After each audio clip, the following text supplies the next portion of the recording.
So నర్సాపురానికి చెప్పండి, ఎవరు parliament స్థానం కైవసం చేసుకుంటారు? నియోజకవర్గాల వారీగా ఏ పార్టీకి ఎంత మెజారిటీ వస్తుంది? నర్సాపురం పార్లమెంట్ అయితే 34,000 ఓట్లు పైచిలుకుతో వైసీపీకే అవకాశాలు ఉన్నాయి గెలుపు. సో ఇక్కడ ఆచంట అసెంబ్లీ 8,000 పైచిలుకు ఓట్లతో వైసీపీకి అవకాశాలు ఉన్నాయి. రెండోది పాలకొల్లు 3,000 ఓట్లు పైచిలుకుతో కూటమికి అవకాశాలు ఉన్నాయి. ఇక మూడోది నర్సాపురం 5,000 ఓట్లతో వైసీపీకి అవకాశాలు ఉన్నాయి. భీమవరం టైట్ ఫైట్ జరిగి ఒక 1,300 ఓట్లతో వైసీపీ గెలిచే అవకాశాలు ఉన్నాయి. భీమవరంలో ఉండి ఒకప్పుడు కూటమికి అవకాశాలు ఉన్నాయమ్మా. ఉండిలో ఒక 4 రోజుల క్రితం, ప్రస్తుతం ఉండి మాత్రం ఒక 7,000 ఓట్లతో ఇప్పుడు ఈ రోజుకి వైసీపీ గెలిచే అవకాశాలు ఉన్నాయి. అక్కడ త్రిపుల్ ఆర్ గారిని తీసుకొచ్చి పెట్టాకే సీన్ మారిపోయింది. అంతకుముందు అయితే ఉండి కూటమికే, నా ఇదిలో నా యొక్క డివైన్ ఆస్ట్రాలజీలో కనపడింది ఏంటంటే 4 రోజుల క్రితం అయితే కూటమికే ఉన్నాయి. ప్రస్తుతం త్రిపుల్ ఆర్ గారు వచ్చాక సినిమా మారి వైసీపీకి వెళ్ళే అవకాశాలు ఉన్నాయి. సో తణుకు టైట్ ఫైట్లో ఎడ్జ్లో బయటపడితే కర్మూర్ నాగేశ్వరరావు గారు ఒక 900 ఓట్లతో 900 ఓట్లు బాగా టైట్ ఫైట్ ఉంటుంది. తణుకు 900 ఓట్లతో ఆయన గెలిచే అవకాశాలు ఉన్నాయి. ఇక తాడేపల్లిగూడెం టైట్ ఫైట్లో ఏముండదు, వారు వన్ సైడ్ అన్నట్టు కూటమికే 7,000 ఓట్లు పైచిలుకుతో కూటమి అభ్యర్థి అక్కడ గెలుస్తున్నాడు.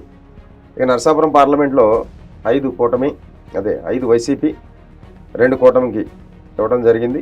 మొత్తం మీద నరసాపురం పార్లమెంట్లో 34,000 ఓట్లతో వైసీపీ కైవసం గెలుస్తుంది. సో ఏలూరుకి సంబంధించి చెప్పండి, పార్లమెంట్ స్థానం ఎవరి ఖాతాలో పడబోతోంది? అలాగే నియోజకవర్గాల వారీగా ఏ పార్టీ ఎన్ని స్థానాలు గెలుస్తుంది? ఏలూరు పార్లమెంట్ వచ్చి 49,000 ఓట్లు పైచిలుకుతో వైసీపీ గెలుచుకునే అవకాశాలు ఉన్నాయమ్మా. ఇంకా ఏలూరు పార్లమెంట్లో ఉన్నటువంటి అసెంబ్లీ నియోజకవర్గాలైనటువంటి ఉంగుటూరు ఫస్ట్, అది వైసీపీకి 7,000 ఓట్ల మెజార్టీ వచ్చే అవకాశాలు ఉన్నాయి. రెండోది దెందులూరు 7,900 ఓట్లతో వైసీపీ గెలుచుకునే అవకాశాలు ఉన్నాయి. అలాగే ఏలూరు కూటమి అభ్యర్థి 5,000 ఓట్లు పైగా మెజార్టీతో గెలుస్తాడు. పోలవరం ఎస్టీ అక్కడ 2,000 ఓట్లతో వైసీపీ అభ్యర్థి గెలిచే అవకాశాలు ఉన్నాయి. ఇంకా చింతలపూడి ఎస్సీ మా నియోజకవర్గం, అక్కడ కూడా ఇది వరకు టైట్ ఉన్నా సరే ప్రజెంట్ అయితే ఒక 2,500 ఓట్లతో వైసీపీ అభ్యర్థి గెలుచుకునే అవకాశాలు ఉన్నాయి. ఇంకా నూజివీడు వైసీపీ అభ్యర్థి 8,000 ఓట్ల పైచిలుకుతో ప్రతాప్ నాయన్ గారు గెలుస్తారు. రెండోది కైక్లూరు టైట్ ఫైట్, ఇది వరకు అయితే కూటమికే అవకాశాలు ఉన్నాయి. కానీ ఈ రోజుకి ఒక 1,600 ఓట్లతో వైసీపీకి బయటపడవచ్చు దోల నాగేశ్వరరావు గారు. ఇంతకు ముందు అయితే కూటమికే అవకాశాలు ఉన్నాయి. ఈ రోజు ఉన్న పరిస్థితికి అయితే 1,600 ఓట్లతో దోల నాగేశ్వరరావు గారు బయటపడే అవకాశాలు ఉన్నాయి. ఇంకా వారం రోజులు ఉంది, 10 రోజులు ఏం జరుగుద్ది అనేది చెప్పలేం. కానీ ఇప్పుడు ఈ రోజు ఉన్న సిచ్యువేషన్కి అయితే ఇది వైసీపీకి ఎడ్జ్లో 2-3 వస్తాయి కాబట్టి వైసీపీకి ఇక్కడ 6, కూటమికి ఏలూరు అయితే కన్ఫర్మ్ గా కూటమే వస్తుందమ్మా. సో ఏలూరు మొత్తం ఏలూరు పార్లమెంట్ కారుమూరి సునీల్ యాదవ్ ఎంపీగా గెలుస్తాడు. రైట్, అంటే ఏలూరుకి సంబంధించి ఒక 4 స్థానాల వరకు వైసీపీ ఖాతాలోనే పడే అవకాశం ఉంది. ఒక 2 టైట్ ఫైట్ ఉంటాయి, 2 టైట్ ఫైట్, ఒకటైతే కన్ఫర్మ్ గా కూటమి వస్తుంది. సో మచిలీపట్నానికి ఎవరు గెలిచే అవకాశం ఉంది పార్లమెంటు స్థానం? అలాగే నియోజకవర్గాల్లో కూడా ఏ పార్టీ ఎన్నెన్ని స్థానాలు గెలుస్తుంది? మచిలీపట్నం పార్లమెంటు 16,000 ఓట్ల పైచిలుకుతో వైసీపీకే కైవసం చేసుకునే అవకాశం ఉంది.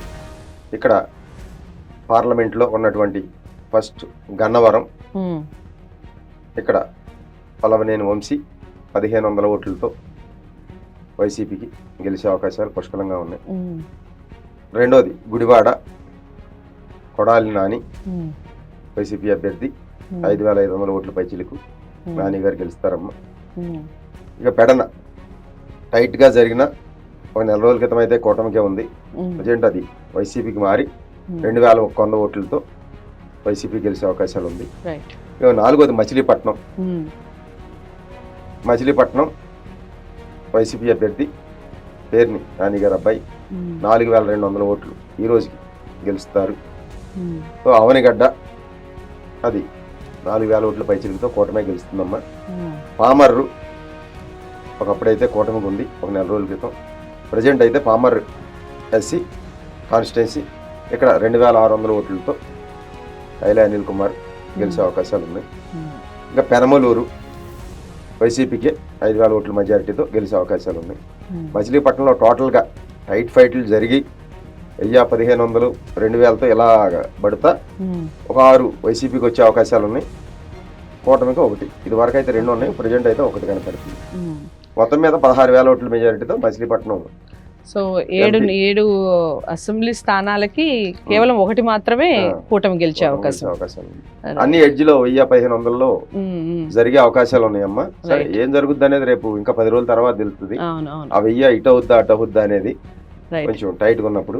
ఓకే భాస్కర్ గారు చెప్పండి, విజయవాడకి సంబంధించి రిజల్ట్స్ ఏ విధంగా ఉంటున్నాయి? పార్లమెంట్ స్థానం ఎవరి ఖాతాలో పడబోతోంది? అలాగే వైసీపీ కూటమి ఎన్ని స్థానాలు గెలుస్తాయి అసెంబ్లీ స్థానం?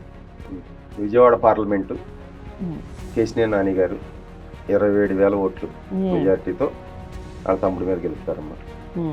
సో విజయవాడ పార్లమెంట్లో ఇంకా 1 తిరువూరు ఎస్సీ కాన్స్టిట్యున్సీ 2,200 ఓట్లు పైచిలుగుతో వైసీపీ గెలిచే అవకాశాలు ఉన్నాయి. అలాగే విజయవాడ వెస్ట్ 6,000 ఓట్లు పైచిలుకు వైసీపీకి అవకాశాలు ఉన్నాయి. ఇంకా విజయవాడ సెంట్రల్ 5,600 ఓట్ల పైచిలుకుతో కూటమి అభ్యర్థి గెలుస్తాడు. విజయవాడ ఈస్ట్ టైట్ ఫైట్ జరిగి 3,000 ఓట్లు మెజారిటీతో వైసీపీ అభ్యర్థి గెలిచే అవకాశాలు ఉన్నాయి. మైలవరం కూటమి అభ్యర్థి 7,000 ఓట్లు పైగా మైలవరం కూటమి గెలుచుకుంటుంది. నందిగామ ఎస్సీ కాన్స్టిట్యున్సీ అమ్మ, ఇక్కడ టైట్ ఫైట్ హోరాహోరీకి జరుగుద్ది. ఒక 1,500 ఓట్లతో ఎస్సీ అభ్యర్థి వైసీపీ అభ్యర్థి గెలిచే అవకాశాలు ఉన్నాయి. ఇంకా జగ్గయ్యపేట ఒకప్పుడైతే కూటమికే ఉంది, ప్రస్తుతం జగ్గయ్యపేట టైట్ ఫైట్లో ఎడ్జ్లో 1,200 ఓట్లతో బయటపడచ్చు వైసీపీ అని చెప్తారు. 5 గెలుస్తాయి, 5 గెలుస్తాయి వైసీపీ. ఇది వరకు 4-3 కూటమికి, అది వైసీపీకి 4 కూటమి 3. ఇప్పుడు ప్రజెంట్ ఈ రోజు సిచ్యువేషన్ కి అయితే 5 వైసీపీ 2 కూటమికి కనపడుతుంది. అది కూడా 1,000, 1,200, 1,500 ఓట్లతో పడే 2-3 ఉన్నాయమ్మా. అది ఇది అటు ఏదైనా జరగవచ్చు. విజయవాడ పార్లమెంట్ కేశినేని నాని గారు మళ్ళీ ఎంపీగా గెలుస్తారు. రైట్.